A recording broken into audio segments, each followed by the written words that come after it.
4 days ago, I thought our Pikes Peak run was over. It was the first day of practice, early in the morning. Tires were cold, brakes were cold. The idea was to just get a good view of the road, any changes. As I came up the mountain, visual reference point that I'd always used in the past was a guardrail. Unbeknownst to me, the guardrail had been removed, and so doing about 90 miles an hour plus. The minute I saw the K-rail, I knew I wasn't going to make the corner in time. I knew that there was no way I could stop or even negotiate the turn, so just tried to minimize the amount of damage hitting the wall. Ultimately, it destroyed the whole left front and the suspension. So I knew the hit was bad.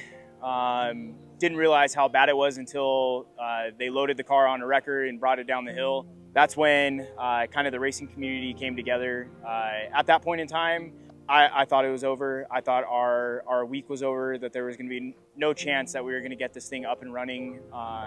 We had 3 or 4 shop owners come up to us just in our pits alone and offer shop space. Dave from Integrity Auto Care offered his shop to us, a lift and whatever tools that we needed. At first glance, it didn't look too bad. It looked like maybe the frame and everything survived.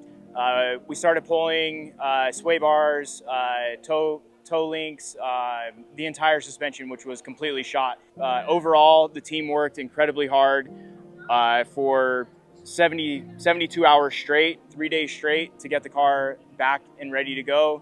And then Friday morning, we were able to bring it out and actually practice in the section where we kissed the K-rail.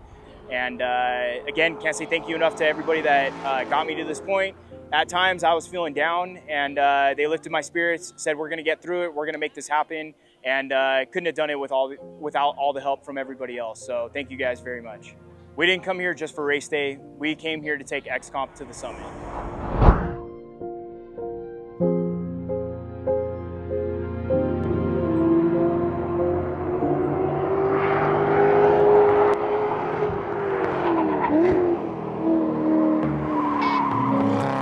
Hey guys, here we are, Pikes Peak 2026. We're back at the XComp booth again.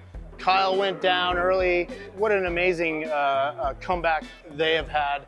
That was fire, especially coming after that wreck in that corner. I don't know a lot of people who could have done that. I can't believe how much better these are and what a good product XComp has given us. Everything I have is on their tires. The mountain's been great to us this year. Pikes Peak, the people that work there, the crew, everybody is so amazing. It's such an honor to be a part of this event, and I couldn't thank XComp enough for being a part of this. I have a one-person pit crew. She doesn't know it, but she's my favorite. She's right over there. Thank you, XComp. Thank you, Vita. Thank you, everybody, if I forgot. Thank you, Dan, the tire man. I'm super excited to put these tires to the test again. I know that they will work really well. They've worked in every sector, and I couldn't be more excited. We're just moments away from our first run of the 104th running of the Broadmoor Pikes Peak International Hill Climb presented by Gran Turismo.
conclusion to the 2026 Broadmoor Pikes Peak International Hill Climb presented by Gran Turismo. What a treat, what a show. Kyle Wilder in the unlimited production-based category.